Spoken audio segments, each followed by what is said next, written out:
Hey everyone, Billy Hale, and today I wanted to talk to you about a guitar. I actually went out to, well, let's start at the beginning.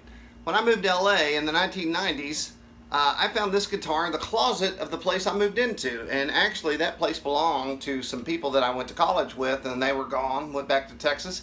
And I pulled this out. This is an Alvarez 9-string, which many people are baffled by because there aren't that many around. So I thought, since I've been intimate with this guitar for decades, I would talk about it a little bit. I went out to dinner with the guy who originally bought this guitar, and he was talking about, do you remember, we were with the lead singer of a band I was in, and he was actually in another band with that guy, and I had no idea, but this was a guitar they bought to do recordings with their original band here in Nashville. And they were lamenting about this guitar, and I was like, hold on, I have that guitar.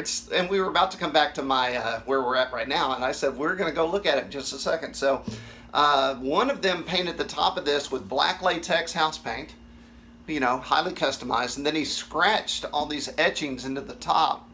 And then when I found it, I decided, I was painting at the time, that I would take some turquoise, because, you know, it was the 90s, and that it would look better with turquoise and black. And then I played this thing, and I played this, I didn't even realize until recently how much I played it. So it is like a 12-string, except the top three, or the low strings, are not doubled.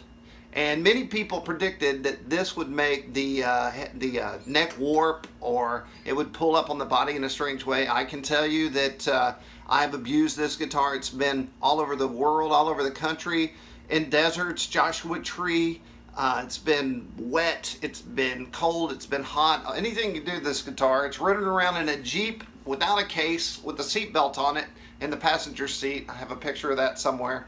And this guitar is rock solid. Now I have, over the years, luckily I live in Nashville, I have had great luthiers come in and make sure that everything was working right and not pulling the belly up on here. And here's the back. Even better, a little primer on there for you.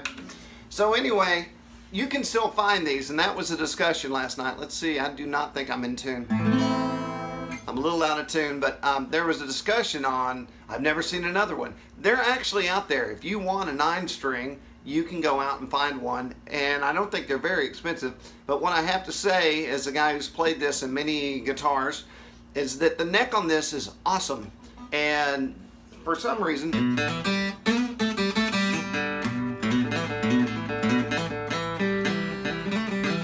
it's fast, super fast neck, especially for a 12-string, because it's a 9-string. Maybe that's why it's so fast, but you still get a little jangle. But on the low end, it's not jangly, and it somehow works. And so I've been buying some 12 strings lately, and I keep coming back to this. Now, there's no cutaway, so you're really stuck right here. And you can sort of get down there if you want to. And there's no onboard electronics. And I just had it in my hand. I bought this on Amazon. This is a Fishman, and it's a $28 pickup that fits in the sound hole. And I gotta say, this thing sounds awesome, especially with this guitar. I'm thinking about chopping this off and just putting a jack on the guitar, and that way there's no cable. But it sounds really good.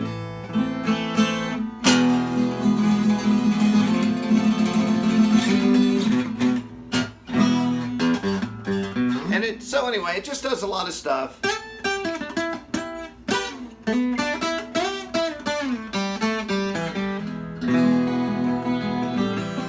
I really should have tuned up before. I didn't actually mean to do a video.